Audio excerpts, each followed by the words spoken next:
жашоого болгон даярдык эмес, ал жашоонун өзү деп айтылып жүргөндөй, балдарды жашоонун бир бөлүгү, маанилүү бөлүгү катары кароо, аларды сүйүү, сабырдуулук, эмгекчилдик, жаратмандык, дайыма энтузиазмда болуу, өз ишиңе берилүү, оптимизм, бул тизмени санай берсең чексиз.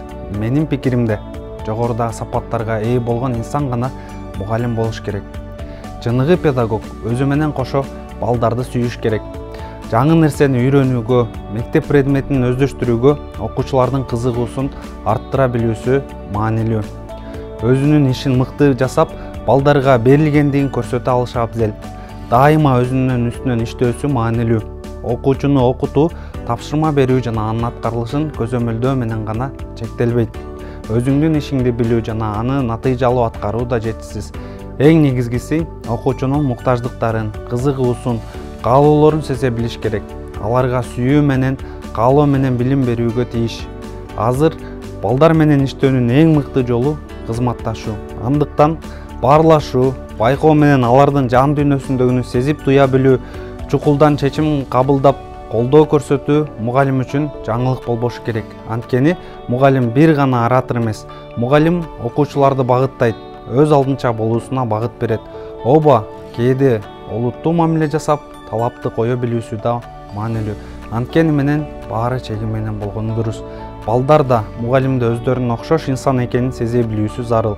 Сен бир гана билим берген олуттуу мугалим эмес, дос да, сырдаш да болгонуң мугалимди кесипте натыйжалуу жыйынтыкка жеткирет.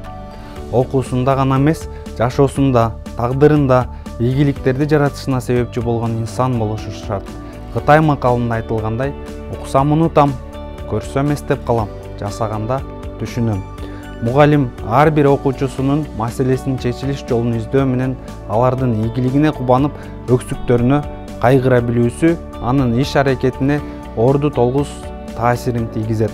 Эгер мага мугалим деген ким? Бул суроого эки сөз менен гана жооп берчи десе, дос болуу деп жооп бермекмин. Мугалим билим берген гана киши эмес, ал окуучулардын өз алдынча болушуна жардам берген ардактуу инсан.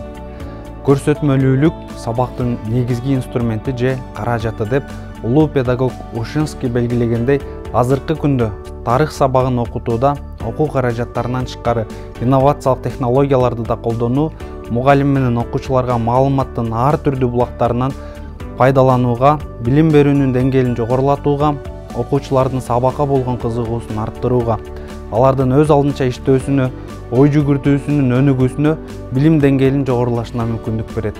Коомго пайдалуу жана коомдон өз ордун тапкан жаш муундарды натыйжалуу тарбиялоо менен катар билим берүүнүн сапатынын өнүгүшүнө салымды кошуу учурда педагог катары менин башкы милдетим деп билем. Билим берүүчү оюндардын топтомун иштеп чыгып, окуучулардын медиа жана маалыматтык сабаттуулугун жогорулатуу бирден бир максатым. Мектеп программасындагы тарых предметинен окутулуучу тарыхый карталарды, тарыхый архитектуралык эстеликтерди жана тарыхый окуяларды 3D форматына өткөрүү аркылуу даярдоону жүзөгө ашырууга акырындап киришип жатам. Бул кадам өз кезинде билим берүүнүн эффективдүүлүгүн арттырат жана билим алып жаткан жаш муундун өлкөбүздүн өнүгүшүнө салым кошушуна өз натыйжасын берет деп ишенем.